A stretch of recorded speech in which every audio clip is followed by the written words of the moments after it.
Legendary Canadian crooner Michael Bublé not only played a sold-out show at the Canadian Tire Centre last night, but he also threw a heartfelt celebration for the arena's 30th anniversary. 14,000 friends turned out to commemorate the CTC's 30th birthday yesterday. As many individuals wore finer duds for a pleasant evening out with the award-winning pop icon, there was an air of refinement both onstage and in the audience. Classy suits and ties were also worn by some of the soundboard techs. The reason for the late start of the event was attributed to highway accidents, according to a statement on the PA. Guests were given more time to come and locate their seats by delaying the start. Following the first song, Michael glanced out to the audience, who were already standing, and created the heart shape with his hands. The audience laughed heartily when he said, "You guys are making me feel bad now, giving me all this love," before joking that the earlier statement was a joke and that the delay was actually due to him having a few drinks backstage.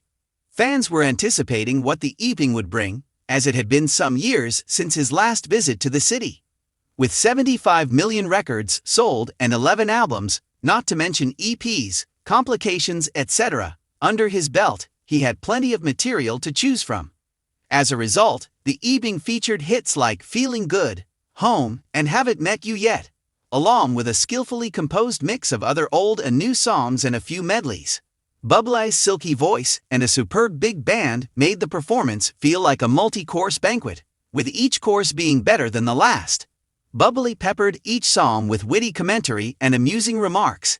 It was like going out to supper with lots of excellent friends. Michael Bublé is instantly personable, and seems like the kind of man you'd like to hang out and have a drink with. Perhaps this is just a Canadian thing. Fans who were interested could actually buy tickets to a pre-show event called Bublé and Bubbles, which featured food, beverages, and celebrations. The performance was the ideal way for the Canadian Tire Centre to begin commemorating 30 years of providing services to the Ottawa community. As they laughed with one of the funniest frontmen in the business and danced and perhaps even sobbed to songs from the great classic songbook, they had the chance to follow Bublé on an emotional roller coaster. The Michael Bublé provided warmth, style, and emotional energy to the Canadian Tire Centre on a chilly January night in Ottawa, when the city was enveloped in winter quiet and the streets were glistening with frost. January 16, 2026, was more than just a stop on a global tour. It was a celebration of music, resiliency, and the indisputable power of live performance, as well as a homecoming of spirit. It was obvious that this would be more than just a concert as soon as the arena lights went down. It would be an experience, exquisitely designed, intensely intimate, and distinctly Bublé. An evening in the winter that was like a reunion. The warmth of Ottawa audiences is well known, and on this specific evening, it was multiplied tenfold. Buzzing with excitement, fans showed up early, wrapped in coats and scarves. There was an almost ceremonial atmosphere in the arena as couples, families, devoted fans, and first-time concertgoers crowded in. This night has significance for many. Over the past 10 years, Michael Bublé's journey, which has been filled with both personal and professional successes, as well as periods of extreme vulnerability, has forged a connection between the artist and his audience that transcends adoration. Everyone in attendance seemed to realize they were sharing a moment rather than merely going to a concert. The introduction, Grace in Motion, the response was instantaneous and boisterous when Michael Bublé eventually ascended the stage.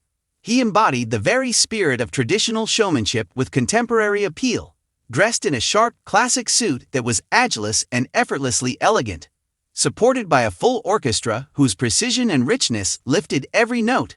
The first number swept through the arena with cinematic intensity. The audience was enveloped in a sonic hug that broke through the chill of winter outdoors thanks to the clear, warm, and engrossing music. Bublé's voice exuded assurance, control, and undeniable emotion from the very first line. Everyone was reminded of why his voice has come to be associated with romance and comfort throughout generations. It was smooth yet forceful, playful yet genuine. A storytelling setlist. The setlist flowed like a well-crafted story rather than a straightforward compilation of classics. The crowd remained completely captivated as one song flowed organically into the next, producing emotional highs and lows. While deeper cuts demonstrated Bublé's breadth and artistic development, Classic fades were greeted with thunderous ovation. Pop-infused ballads soared with emotional depth, jazz standards shimmered with beauty, and lively swing pieces made the audience stand. The balance between familiarity and surprise, nostalgia and freshness, was what really caught my attention. Bublé acknowledged his heritage while quietly reminding his followers that he is still developing. Heart, humor, and humanity. Michael Bublé did what he does best: talk in between songs, not as an aloof superstar, but as someone who is truly delighted to be present. He was charming, self-aware, and blatantly honest in his banter. He taunted the orchestra, made jokes about touring life, and told stories that seemed more natural than planned. The ensuing laughter was sincere rather than courteous. There were quieter times, though. There were times when his tone changed, when thankfulness took the place of comedy, and when he talked about family, perspective, and the value of present when the arena was almost completely silent. These moments felt grounded rather than burdensome. The orchestra's power, the orchestra itself, was one of the night's most distinctive elements. With their precise and passionate performances, each musician turned the arena into something more akin to a large concert hall.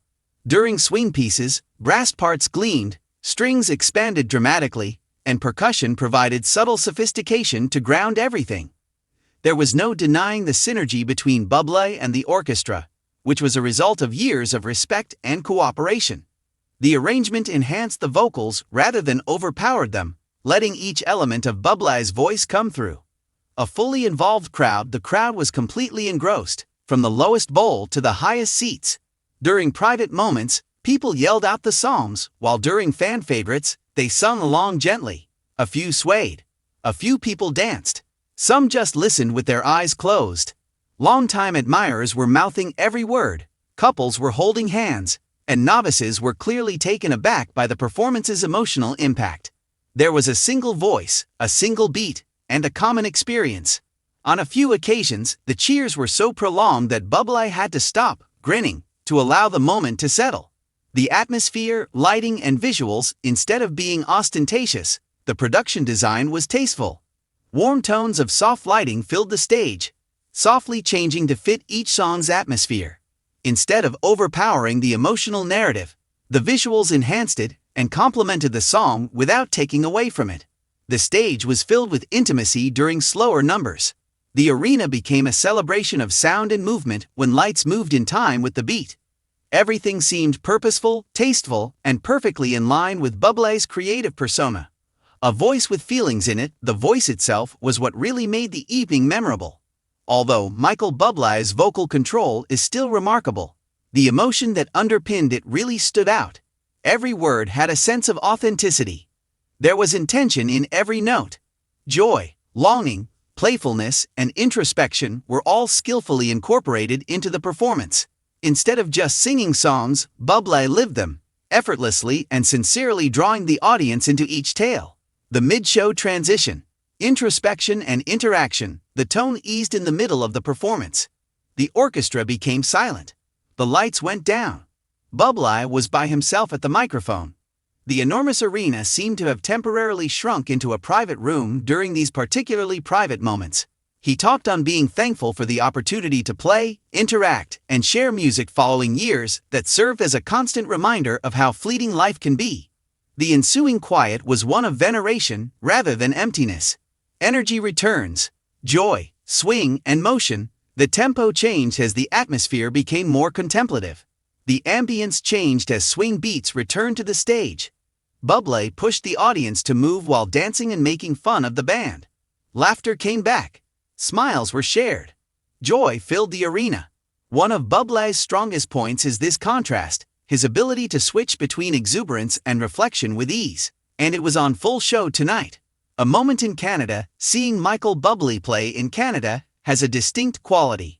There was an unmistakable sense of patriotism throughout the evening, and subtle allusions to home elicited ecstatic responses.